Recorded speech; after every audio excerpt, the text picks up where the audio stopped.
Welcome to the Money Mastermind Show. Let's talk money.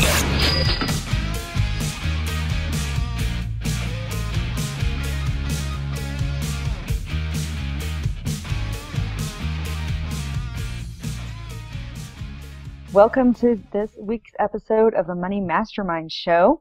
Tonight we have Erin Chase from $5 Dinners. She's going to talk to us about meal planning. Hi, Erin. How are you? Hey, great. So excited to be chatting with y'all tonight. Yeah, it's exciting. We're going to learn how to save some money by planning our meals, which is something I need because I am not a big meal planner. Also here with us tonight, we have Kyle Prevost from youngandthrifty.ca.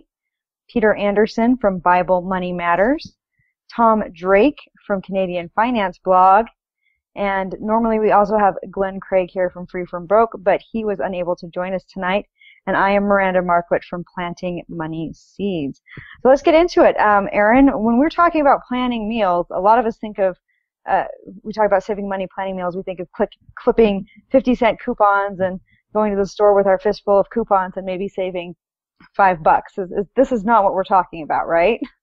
No, I do not think that meal planning and couponing are the same thing at all. I think of them as two completely different strategies when it comes to saving money on groceries. So meal planning, I would say, just in meal planning alone, if you're really strategic about it and you stick to it and you're not throwing away food and having to run back to the store and all the not falling into some of the traps that you just fall in, as you move through the week and have to worry about meals and dinner and all that. But I think you can say, I don't have any hard data on this, but I think you can save anywhere between 25 and 35% just by planning what you're going to eat. And I say that in terms of groceries. I think it would be even more if you lumped in out to dinner or takeout or drive-through into all of your overall food. I mean, it could be even 40, maybe even 50, depending on how much you eat out. And then if you're going to transition that much into more eating at home and planning your meals to eat at home. I have heard some crazy amounts of money that people spend on groceries, and out to eat. I mean, not high cost of living area, family of 4 or 5, $2,000 a month. And I'm like, can I come live with you for a month and let's undo this, because that's crazy, right? That's a mortgage, 2, 3 mortgage payments, right? That's insane. And it's a lack of planning, right? If you don't plan, what is failure to plan is planning to fail. So that totally applies to meals and dinner. And I think for me, I have 4 kiddos, and I don't like to think of myself as in the trenches anymore. I think the toddler trenches anyways, we're kind of out of that. But I still feel like I'm somewhat in the trenches because my boys, they never stop eating. They never stop. They do not stop, right? And so it is a constant, you have to be a step ahead of them or I'm screwed, right? I'm going to be spending way too much money on convenient stuff and all those things. So I think for me, it's more planning, not just to save money on groceries, but also to not lose my mind. So what about the rest of you? Do any sort of meal planning at all at home, or your partners do any meal planning at home? Is someone doing meal planning at your homes? I got into it halfway. We went to a place here where they kind of sort of prepare the ingredients, and you go there, you put it all together, you bring your bags home and stick them in the freezer. And just going that half distance to what Erin does is already been a big help, because not only is it cheaper certainly than going out, but it's healthier too. Whenever we don't have a meal idea ready, normally we pick something that's not as good. Let's use some McDonald's or something. So it's saving money is one perk, but just having an actual healthy meal without having to actually think about it too much, just reach into the freezer and pull out something. And all the better if it's in a slow cooker, because then I barely even have to put effort into cooking it. That's a good point. I'm a huge fan of slow cooker meals as well. Peter or Kyle, do either of you have experience with meal planning? No, but I think this show comes at a good time for us just because we were kind of looking at our budget a little bit and just kind of being just shocked at how much money we're spending on food every month from eating out and buying all these pre-prepared meals and everything else. I think I was looking at the USDA said that the average family spend for a liberal budget spends over $15,000 a year on food, and that and some are spending even more than that. But I think our family actually reached that last year. It was kind of eye-opening for us. So we are looking for some easy strategies that we can use to start going down that road. I guess maybe that's one question I have for Erin too. Are there easy ways for people to kind of get into this without going full force into it? Maybe just trying it out a few days a week or something like that. Is there something you would suggest? Oh, I have all kinds of ideas. Okay, so first of all, in just talking about finance in general, because you guys are the finance gurus, I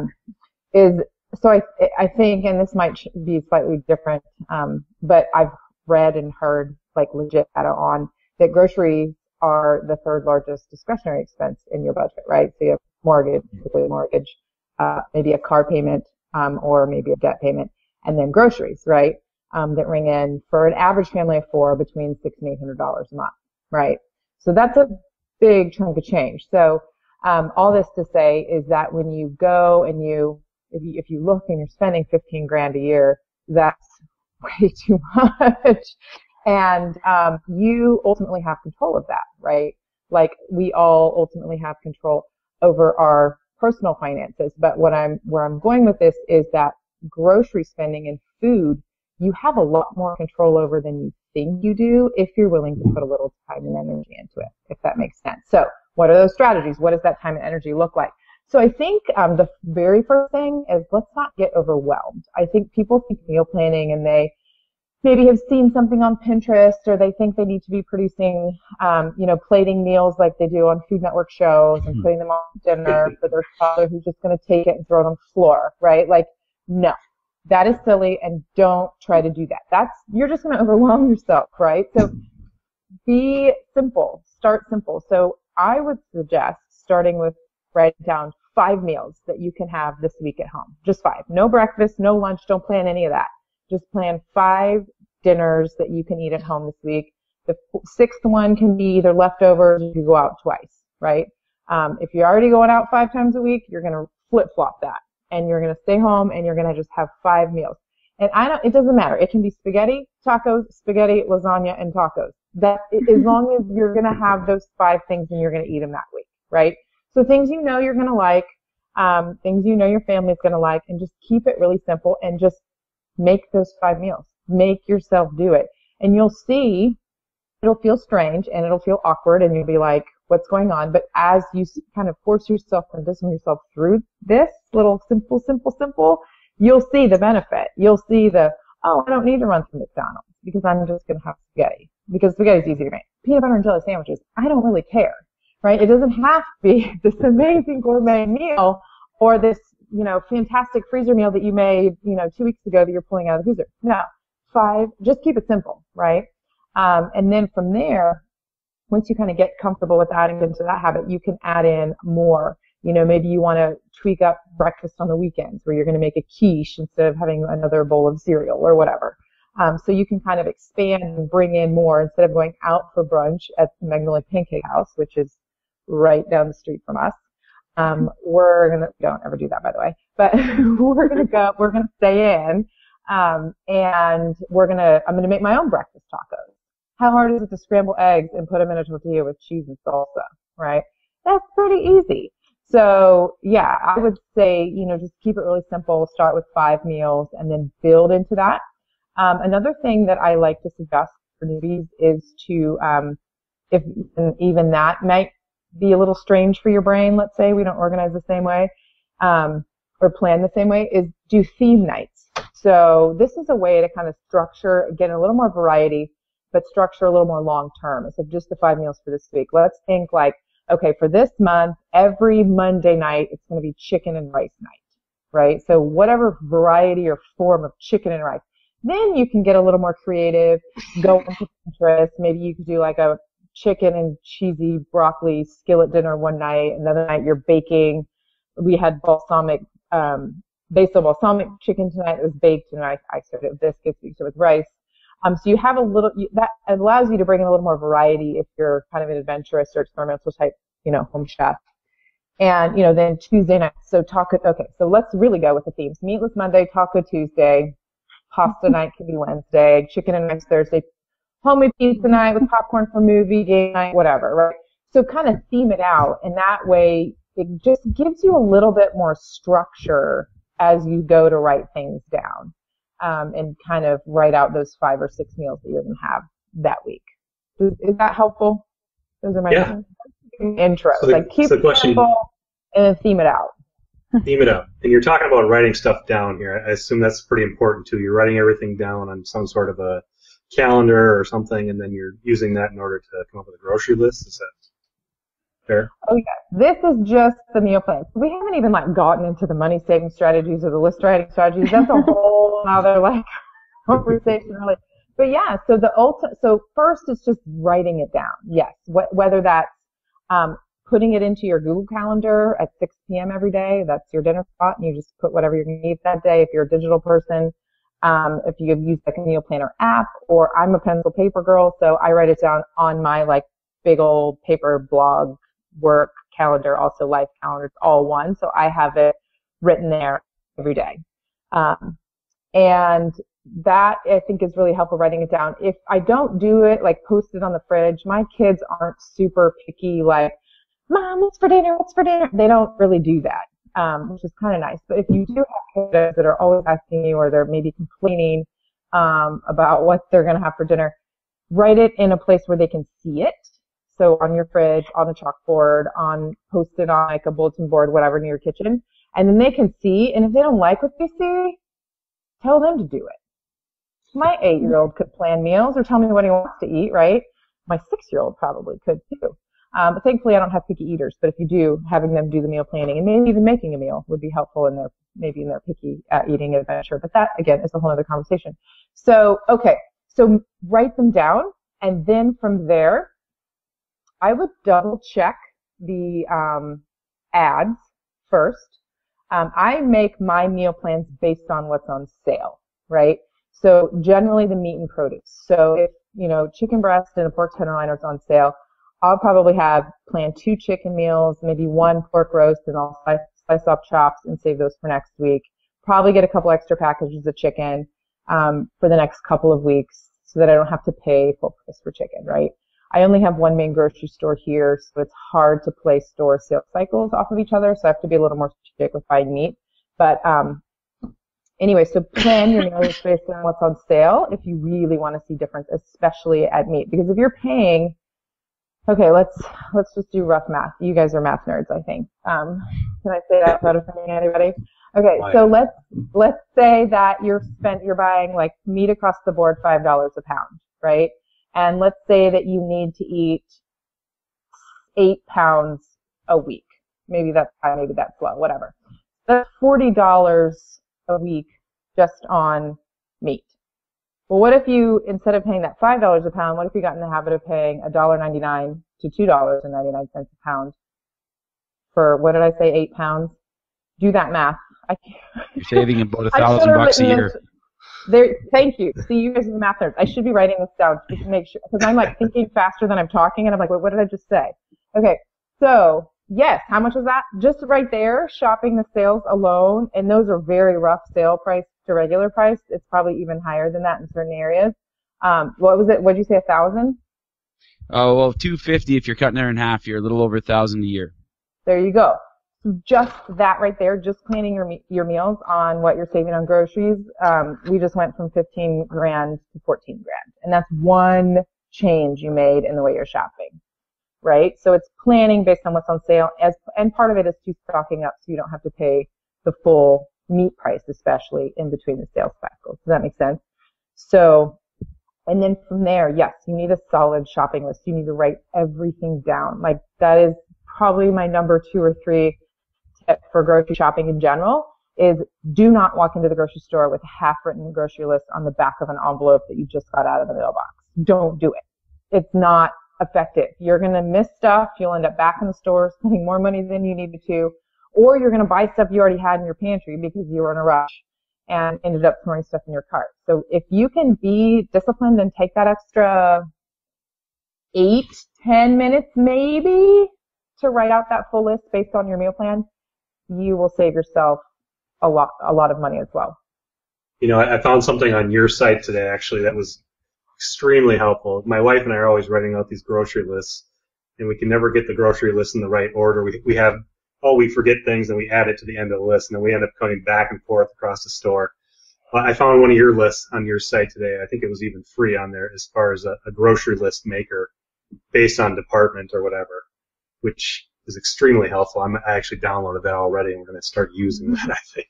Oh, good. Yeah, we have all kinds of free printables for meal plans. I have one that's really awesome that going back to kind of that simple idea. There's, let me see, I'm going to go this way. So, whatever.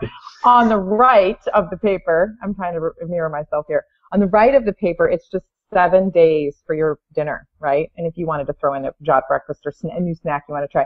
So you write down the site, and then your main shopping list is the full one, and then there's a spot for like your budget, how much you're wanting to spend, how much you actually spend.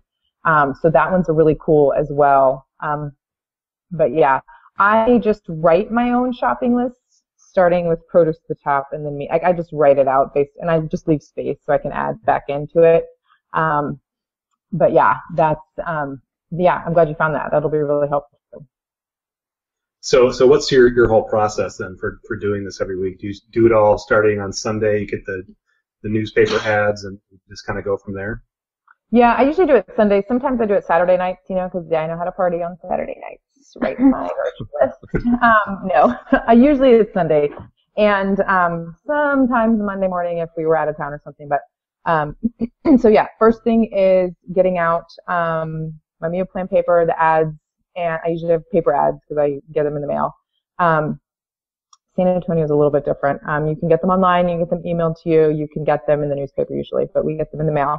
And so I put out my meal plan page. Most of the time I use that one that I just described with the meal plan on the side and then the shopping list. And so I check the ads, make sure I'm not missing anything I need to stock up on meat-wise especially, but other things as well, pasta if it's on sale. So I will do the meal plan and the list based on the ads, and then I will go and see are there any coupons for those particular things that I need, so I can stack that additional savings layer onto, my already well planned out meal plan and great shopping list, so then I can stack the coupons on, and that's, I think when you do those three things together, you see all these like cut your grocery bill in half and save 50% or whatever. That's how you do that. You have to stack all those layers together so that you really start to see those deep discounts and the deep savings. So let's talk about freezing meals a little bit. I know that Tom had talked about it a little bit.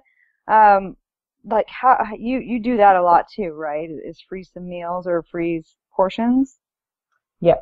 My freezer cooking meal plans almost broke the internet last year. So, yes, we do a lot. No, I'm not kidding. We do a lot of that. Not really, but maybe. We do a lot of that, and the way that I generally do it is warehouse shopping. So I buy in bulk, and then it becomes this mix and match game of the big packs of chicken, the big giant thing, 6 pounds of ground beef. Like, what the heck do you do with that, right? The pork roasts, the pork chops come in a huge thing. You can usually get 3 meals out of 1 tray of pork chops, so what do you do with that? So that's what ended up being so crazy on $5 dinners was I put together these, sets of recipes, that use up all of those things that you buy, the ingredients that you buy in bulk. 8 cans of tomatoes, 8 cans of black beans. You don't want to use 2 and sit in there for 6 months, right? So how do you use all of that up, or most of it? We don't use it all up perfectly, but so I set up sets of recipes that will go through in that bulk, and so you can, kind of, it really is like at this point I feel like I could just set up like 20 baggies and just literally start just dumping stuff like this, and it would all be fine. That's the beauty of these recipes, that they're the types of recipes that these plans use. is that they're very like forgiving and, mix and match kind of style. So I'm not kidding. Maybe I do that sometime. Maybe I should Periscope that. And see what kind of crazy meals we end up with, just like randomly throwing things into bags. No, but it's super, super effective on both sides, right? As Tom already mentioned, like the front side is like you spend 2 hours and you get 20 meals into your freezer, right? There's hardly any cooking involved in that. You are literally putting chicken breast in a bag. You do need to brown the ground beef if you're going to use ground beef. Put pork chops in a bag, put roast in a bag, and then you just add marinades and veggies and sauces and whatever, and you put them in your freezer. It's so fast to do. And then on the flip side, on the, oh my gosh, let's not go to McDonald's today, like Tom said, it saves you time, sanity, and you're not, hitting up the drive-thru. So that's what I think so effective about freezer cooking is both sides. You can get a lot done in a short amount of time, and then you don't have to worry about what you're going to eat on those crazy afternoons or whatever. So one of the things I have started doing, and it's not really meal planning because I'm making somebody else do it, but I started using Blue Apron because then I don't have to plan my meals, and and I don't even have to go to the store half the time. It all just kind of comes to my door. And that's just one of the Blue things. Apron? I'm sorry, I don't know. Yeah, so it's a service where you pay and they send you all the ingredients for a meal plus the recipe, and you just cook it yourself at home using the recipe, and they just send you whatever the plan is for that week. But it's not going to save you much money. It's kind of expensive. Yeah, it's not cheap. But it is very convenient. I think that. So, okay, let me ask you something. None of y'all steal this idea, because I know y'all are all food blogger wannabes. I'm totally kidding. So I have a hack to that wouldn't really be any more expensive, but there's problems to the hack. So my hack would be to create a meal plan based on Amazon's Prime Pantry. So all of the shelf-stable stuff gets sent to you, right? Or you add those things. Ideally, I would have it preloaded in Amazon. You literally I would fill up the box like 80%, and you can add a few more things that you would like, right? That would save you way more. And then you would obviously have to it would be a vegetarian meal, like, or you'd have to go buy the produce and I would tell you, if you're going to do this, these are the things you get from your Prime Pantry into your Prime Pantry box. And then you need to buy 8 pounds of chicken and 2 pounds of ground beef, a thing of carrots and a thing of celery and 2 onions. You would have to go buy the produce, right? Because Amazon's not going to send you produce. Although I wouldn't, if this Blue Apron business model sticks around, I wouldn't be surprised if Amazon picks up on it. They already have fresh, but I don't think it's really taken off because it hasn't expanded like I was thinking it might. But Blue Apron and Amazon Fresh, if they got together and had a kid, that could be really cool. So yeah. Anywho, I've thought about doing that. I just haven't sat down to do it yet. So that would be my savings hack to that, where it would be mostly delivered to you, and then you just have to go grab 6 or 8 things from the grocery store. Yeah, well, and if you have a service like Peapod nearby that will bring you your produce or whatever, that works as well. But yeah, I go to the store. I mean, I do have to get my lunch stuff because clearly Blue Apron isn't sending me my lunch stuff, but I get that stuff at the store, but I only spend 15-20 minutes at the store now because I'm just running in and getting a few things and everything else comes to because I get milk delivery and everything from the dairy, so I really think it depends on your style. We haven't heard much from you, Kyle. What's your style with meal planning? I should probably use this time to just thank my brilliant and gorgeous wife for all her many talents. One of the many is meal planning, and we live obviously rurally, as I've stated on the show before. So I guess meal planning is just sort of become a part of our life, and because it had to be in a lot of ways. There's not really a ton of fancy eating out options or even fast food options at all where we live. So Erin's whole bulk examples I was paying particular attention to there, and maybe I can cook with my wife. Start slow, and or at least give her the URL for Erin's site, or give her Pinterest page. I know that's a major thing, but that's why I'm not contributing a lot, simply because I have no expertise to add. But I'm an avid listener at this point. So I think you and your wife need to get together and do what I just described. Lay out like 20 bags and literally just start throwing stuff in. Just going. If she's already meal planning, she's already a good cook. She'll be able to handle that. I know it, so I want to hear how that goes for you. Amazing. Well, I think that we've managed to get it pretty covered pretty well on this episode. We like to do a final word here, so we'll go around and do the final word, and we'll end up with Erin at the end, and she can tell us a little bit more about what she does. But let's go ahead and start with you, Kyle. Let's just get your last word in here. So I guess building on what Tom said earlier in the episode, any meal more or less that you eat at home, you have to try very, very hard to probably cook a meal at home and spend the equivalent amount of money and get the equivalent amount of high calories that you get if you eat out. So probably starting almost anywhere cooking at home is probably better than eating out as much as you do, unless you make a very, very serious effort to eat cheap and good when you eat out, which most people don't. And what about you, Peter? What's your final word?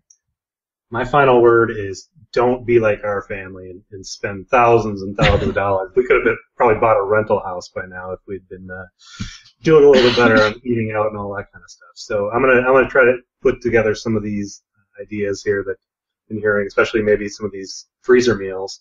It sounds like a great idea to just get together and spend a couple hours on Sunday and put together a bunch of meals for the next couple of weeks. I think being that we don't like to spend a lot of time cooking and all that kind of stuff, I think doing it all in one big chunk like that is a great idea. So, what about you, Tom? What's your final word?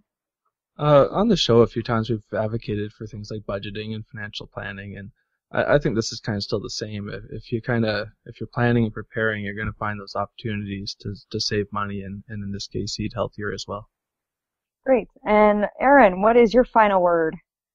Okay, I totally want to just tag on to that. Like, you have to be like strategic. Like, I still am like that. Like, so my husband likes the key lime flavored Chobani yogurt, right?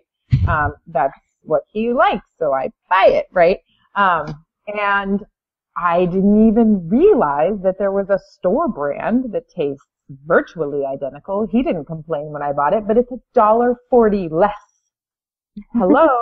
Like, that's, I mean, and I am buying that every week, and I obviously use the coupons and I look for them, and there are coupons often for that brand. But still, like, that's a big difference, right? But all those little things, you gotta go looking for them, though. If you do, you'll unearth quite a bit of savings. So I'm tagging onto that one. Okay, awesome. All right, Erin, why don't you tell us where our audience can find you? You can find me in a bunch of places, but the main, can I say 4? Sure, go for it. Okay, so my main website is $5dinners.com, and then I have $5mealplan.com, where we do the meal planning for you. And I have a course, The Grocery Budget Makeover, where we talk a lot about what we just talked about and then more in depth than that.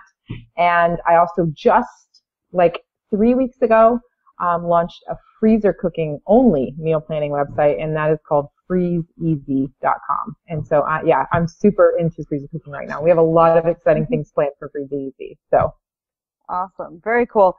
Well, thank you so much for joining us tonight.